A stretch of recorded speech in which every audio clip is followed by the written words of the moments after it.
মাছের কালিয়া হবে। এখন কড়াইতে তেল দিতেছি, পাতা তেজপাতা, শুকনো লঙ্কা, গোটা গরম মশলা, ফোড়ন, কাঁচামরিচ, আদা বাটা, গুঁড়ো, শুকনো লঙ্কার গুঁড়ো, ধনের গুঁড়ো, জিরের গুঁড়ো, একটু জল দিয়ে গুলে নেব। মশলা ভালোভাবে কষিয়ে নিব।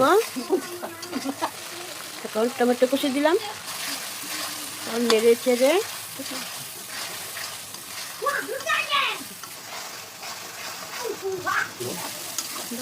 বাদাম বাটা দিলাম,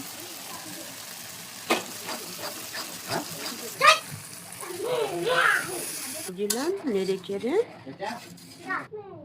এখন একটু লবণ দিলাম,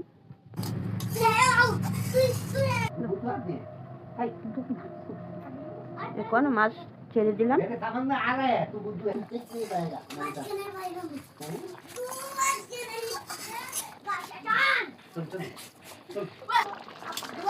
मैं तो हिंदुस्तान का हूँ।